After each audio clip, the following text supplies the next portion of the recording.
December 6. Anything but ordinary. There was a certain man of Ramathim Zophim of the hill country of Ephraim, whose name was Elkanah, the son of Jeroham, son of Elihu, son of Tohu, son of Zuph, an Ephrathite. He had 2 wives.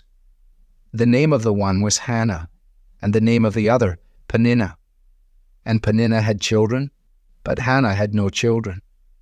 1 Samuel chapter 1, verses 1 and 2. Marked by social, political, and religious chaos, the biblical era described in the book of Judges was not dissimilar to our own times. The chaos was summarized and explained in this way. In those days, there was no king in Israel. Everyone did what was right in his own eyes. For people living in Israel at that point in history, around 1000 BC, it was almost as if the world were upside down. To many, it seemed that an earthly king was the only remedy for their problems. In the midst of all this, we find the spotlight of Scripture alighting on the domestic circumstances of one man, Elkanah. His wife Hannah, presumably his first, was childless, while his second wife had many sons and daughters.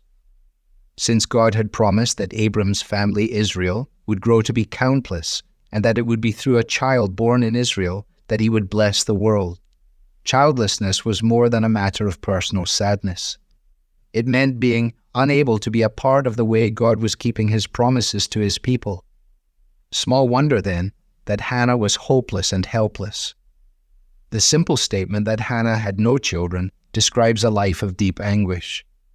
And yet through her, God would once again do what he had done throughout the history of his people, reach into the ordinary life of a family, and through his intervention, not only impact them, but also direct the course of human history. Hannah would surely have wondered, month by disappointing month and more with every passing year, why is this happening to me?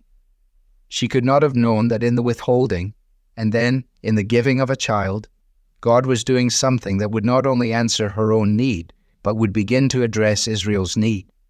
For her son, Samuel, would one day be the prophet who would anoint David, Old Testament Israel's greatest king. At times we may feel that we don't fit in the grand scheme of things. Our situations too can appear hopeless and helpless.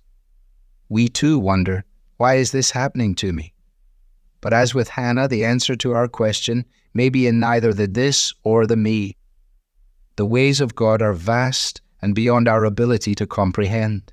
And in many cases it will only be in glory that we will get past the surface of understanding how he works in our lives.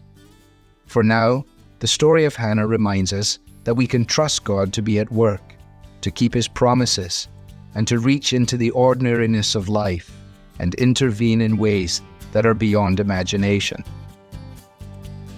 Devotional material is taken from the Truth for Life Daily Devotionals, copyright Alistair Begg. It's published by the Good Book Company. This reading was digitally created by Truth for Life and is used with permission. For more clear, relevant Bible teaching, visit truthforlife.org.